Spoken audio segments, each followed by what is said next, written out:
মুহররম মাস হিজরি বর্ষের প্রথম মাস। এ মাসের সবচেয়ে বড় তাৎপর্যের বিষয় হলো এটা সম্মানিত 4 মাসের একটা। সম্মানিত মাস কয়টা ভাই? 4টা। কি কি? জিলকদ, জিলহজ, মুহররম, এই 3টা হলো ধারাবাহিক। জিলকদ, জিলহজ এবং মুহররম বছরের 11তম, 12তম আর প্রথম, এই 3টা মাস। আর চতুর্থ মাসটা হলো রজব ও মুদার, আল্লাযী বাইনা জুমাদা ও শাবান, জুমাদাস সানি এবং শাবানের মধ্যবর্তী রজব মাস। এই 4টা মাসকে আল্লাহ তাআলা কোরআনে কারিমে সম্মানিত 4 মাস বলেছেন। সম্মানিত 4 মাস উপলক্ষে সাধারণ ভালো কাজগুলো, রুটিন যে ভালো কাজগুলো আছে সেগুলো নিয়মিত করা, এক্সট্রা কোনো ভালো কাজের নির্দেশনা নাই। আর গুনাহ থেকে বেশিরভাগ বেঁচে থাকতে হবে, কারণ আল্লাহ বলেছেন যালিকা দ্বীনুল কাইয়্যিম ফালা তাজলিমু ফিহিন্না আনফুসাকুম। সম্মানিত মাসগুলোতে তোমরা নিজেদের প্রতি অবিচার করবা না, অর্থাৎ পাপাচার করবা না। অন্য সময় তো পাপাচার করা যাবেই না, এই মাসে বিশেষভাবে পাপাচার থেকে বেঁচে থাকার চেষ্টা করতে হবে। এখন এই যে জিলহজ যাচ্ছে, মুহররম আসছে, দুইটাই কিন্তু সম্মানিত মাস। এই সম্মানিত মাস উপলক্ষে আমার রুটিনে কোনো পরিবর্তন হয়েছে কিনা? রুটিনে পরিবর্তন দূরে থাকুক, আপনি একবারও মনে করেছেন কিনা একটা সম্মানিত মাস আমি অতিক্রম করছি? এটা আপনার মাথায় একবারও আসছে কিনা? যদি না আসে তাহলে আপনি আল্লাহর দেয়া সম্মানিত মাসের সম্মান দিলেন না। এজন্য আমাদের অন্তত এই ধারণাটা মাঝে মধ্যে জেগে উঠতে হবে মনের মধ্যে যে আমরা সম্মানিত মাস ক্রস করছি, অতিক্রম করছি।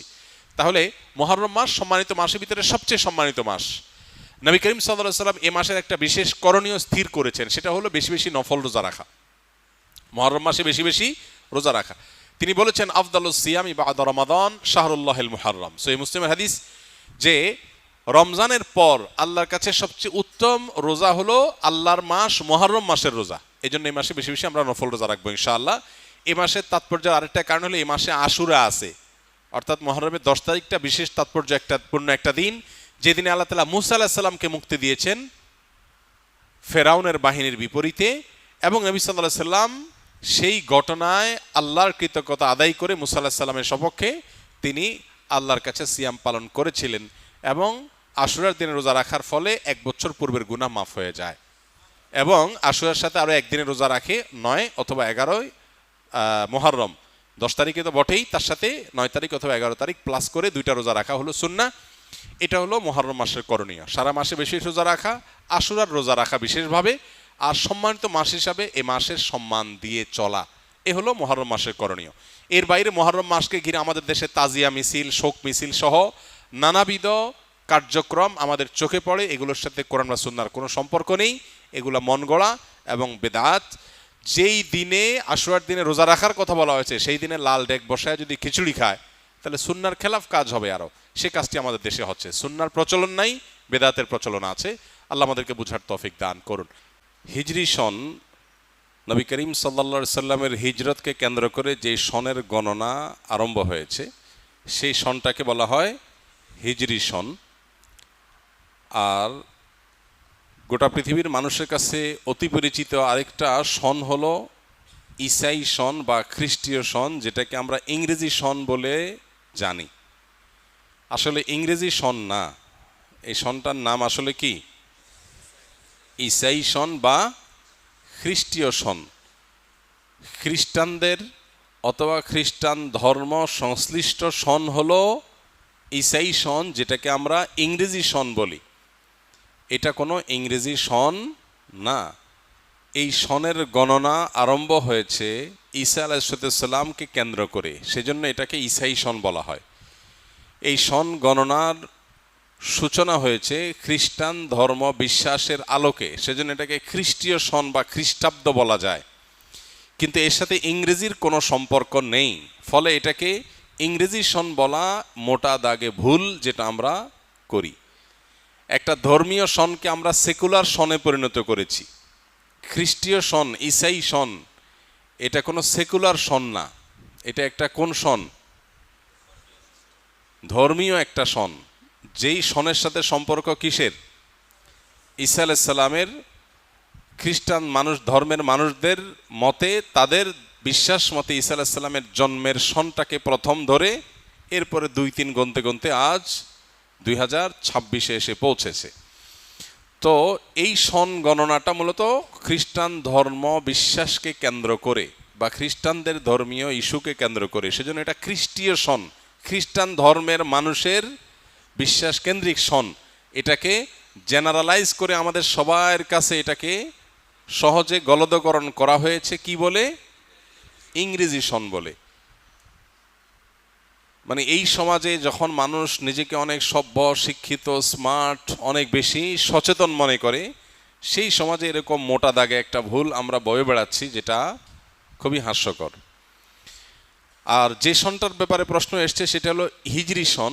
হিজরি সন হলো মূলত নবী করিম সাল্লাল্লাহু আলাইহি সাল্লামের হিজরতকে ঘিরে যেই সন এর গণনা শুরু হয়েছে সেটা হলো হিজরি সন। হিজরি সনকেও আমরা অনেকে না জেনে না বুঝে আরবি সন বলি। আমরা অনেকে এটাকে কি বলি? আরবি সন বলি। হিজরি সনের সাথে আরবির কোনো সম্পর্ক নেই, বরং আরবদের নিজস্ব একটা সন আছে, সেগুলোর মাসের আলাদা নাম আছে। হিজরতের যে সনটা, হিজরতকে ঘিরে যে সনটার গণনা শুরু হয়েছে, এটা হয়েছে মূলত খলিফাতুল মুসলিমিন ওমর ইবনুল খাত্তাব রাদিয়াল্লাহু তাআলা আনহুর শাসন আমলে।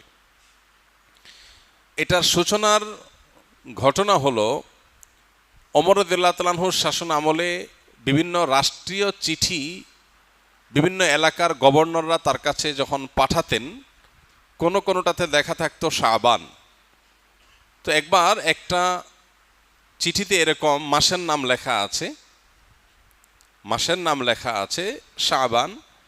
তো ওমর রাদিয়াল্লাহু তাআলা তখন বললেন যে এই চিঠি কি এই যে চলমান শাবান এটার, নাকি যে শাবান গত হয়েছে সেটার? আমরা কিভাবে বুঝবো? কারণ সে যুগে এক এলাকা থেকে আরেক এলাকা চিঠি যেতে দিনকে দিন মাসকে মাসও লেগে যেত, বিভিন্ন অসুবিধা হইতে পারত। আর অফিসিয়ালি এই চিঠিটা নথিভুক্ত হবে বা সংরক্ষিত থাকবে এটা কোন শাবান সেটা লেখা নেই, তাহলে সময়টা ঠিক বোঝা কঠিন।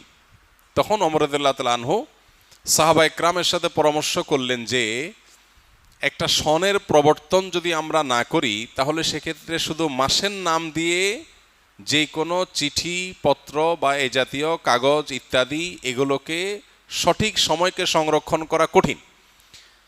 তখন সবাই সিদ্ধান্ত দিলেন যে হ্যাঁ, একটা সন গণনা শুরু হওয়া উচিত, আমাদের মুসলমানদের জন্য একটা সন গণনা শুরু হওয়া উচিত। খেলাফতে রাশেদার, খোলাফায়ে রাশেদার শাসন কার্য পরিচালনা সুষ্ঠুভাবে করবার প্রয়োজনে, সময়ের সঠিক গণনার প্রয়োজনে একটা সন গণনা শুরু হওয়া দরকার। এই সিদ্ধান্তে যখন সবাই উপনীত হলো, তখন প্রশ্ন আসলো যে কোন ঘটনাকে কেন্দ্র করে সন গণনা শুরু হবে। খ্রিস্টানরা যেরকম ঈসা আলাইহিস সালামের জন্মের বছরকে এক ধরে, এরপরে 2, 3, 4, 5 গুনতে গুনতে আজ এ পর্যন্ত এসেছে। আমরা মুসলমানরা আমরা যখন সন গণনা শুরু করব, আমরা কোথা থেকে শুরু করব? অনেকে অনেক মতামত দিলেন, এক একজন এক এক মতামত দিলেন। কেউ অনারবীয় বিভিন্ন কৃষ্টি, কালচার, সভ্যতা সেগুলোকে সামনে রেখে সন গণনার কথা বললেন।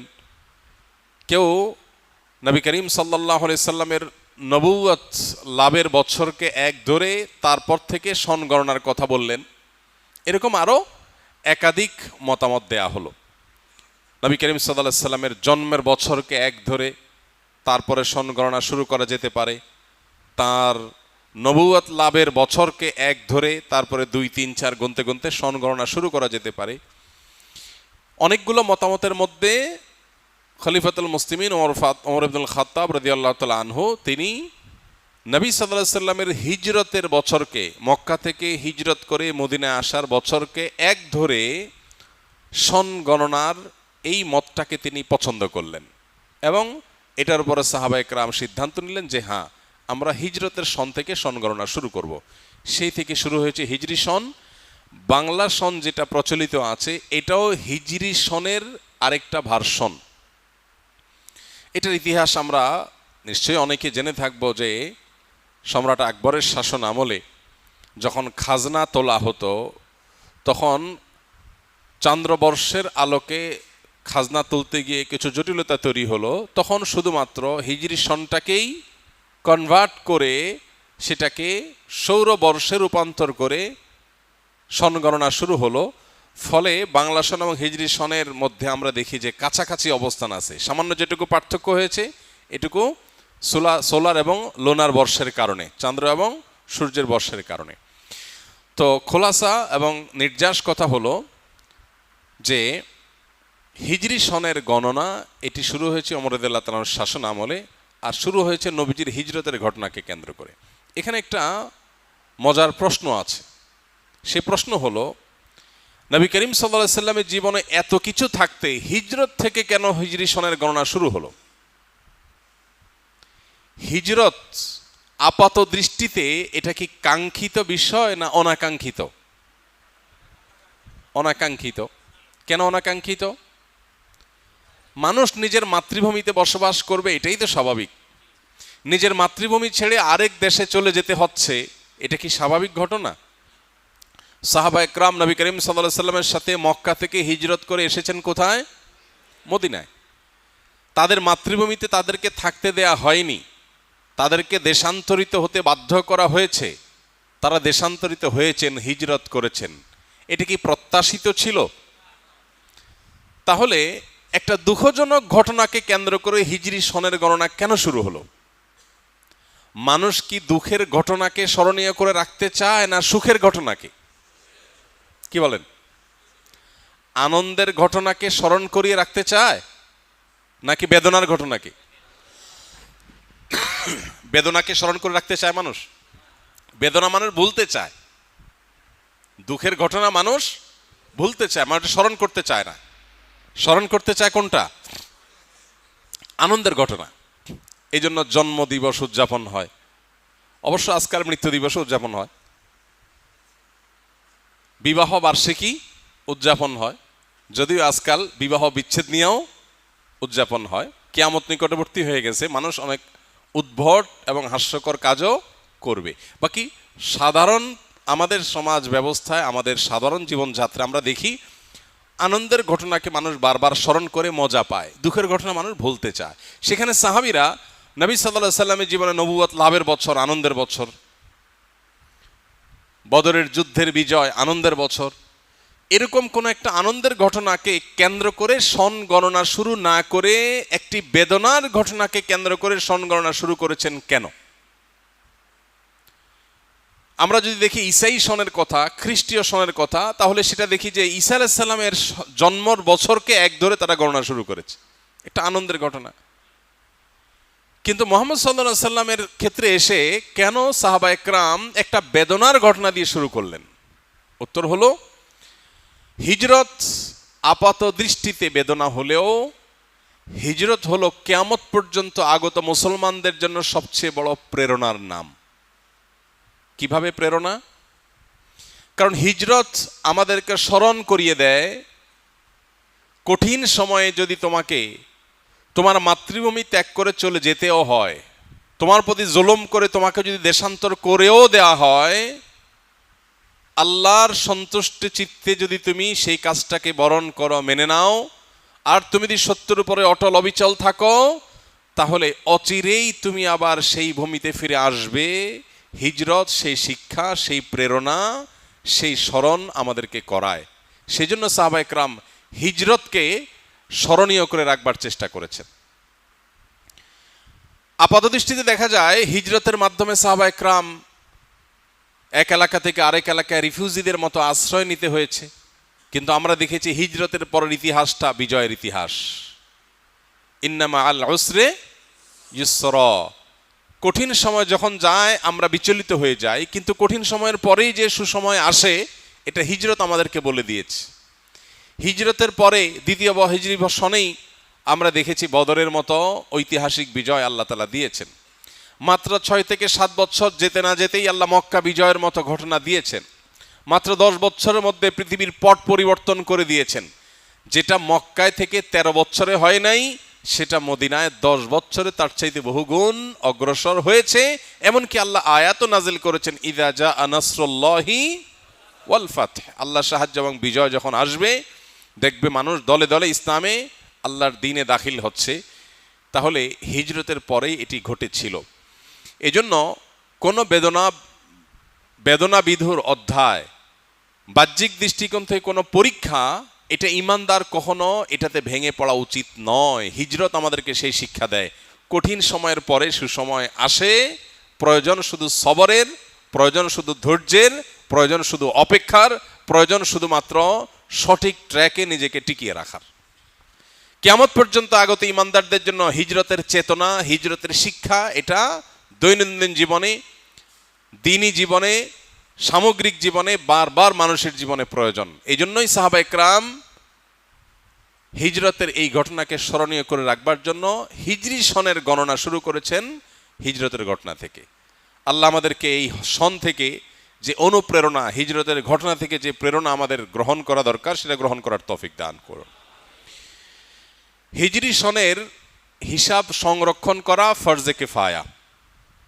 হিজরি সন কখন আসে কখন যায়, কোন মাস কখন শুরু হয় কখন শেষ হয়, এই সন গণনা করাটা ফরজে কিফায়া। কারণ ইমাম ফখরুদ্দিন রাজি রাহিমাহুল্লাহর একটা উক্তি আছে, এই উক্তি সমস্ত ফোকায়ে একরামেরই। সেটি হলো যে ইসলামের সমস্ত ইবাদাত, আল্লাহর সমস্ত আদেশ নিষেধ, এটা হিজরি সনকে ঘিরে হবে। জাকাতের হিসাব যে বছরকে কেন্দ্র করে হবে সেটা হলো চান্দ্রবর্ষ, হিজরি বর্ষ। সৌরবর্ষকে হিসাব করে জাকাতের হিসাব ক্যালকুলেশন করা যাবে না। ঠিক একইভাবে আমরা সিয়াম, রমাদান, ঈদ, ঈদুল ফিতর, ঈদুল আজহা, তারপরে জিলহজের প্রথম দশক, মুহররম, আশুরা, এসব আমলগুলোর উদযাপন, এই আমলগুলো আমরা বাস্তবায়ন করব যেই সনকে ফলো করে, সেটা হলো চান্দ্রবর্ষ, হিজরি বর্ষ, সৌরবর্ষ না। যেহেতু আমাদের ইবাদত এই বর্ষকে ঘিরে, এই সনকে ঘিরে সম্পন্ন করতে হবে, সেজন্য এই সনের হিসাব রক্ষা করাটা ফরজে। কোনো মুসলমান সমাজে কেউ যদি এটার হিসাব সংরক্ষণ না করে সবাই গুনাহগার হবে।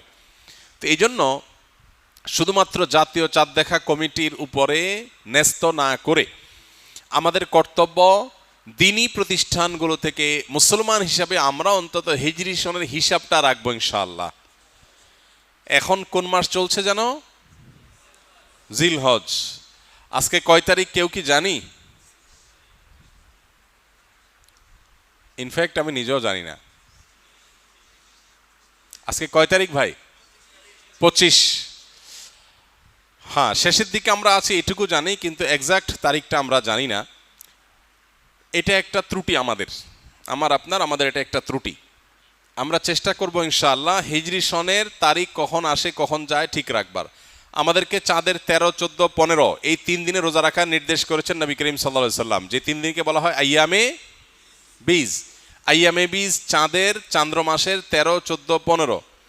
তাহলে এই 13, 14, 15 এই দিনগুলোতে রোজা রাখার জন্য হলেও তো এই মাসের হিসাব আমাদের রাখতে হবে কি হবে না? তাহলে আমরা চেষ্টা করব কিছু লোক হলেও এটা হিসাব সংরক্ষণ করার। আল্লাহ আমাদেরকে তৌফিক দান করুন।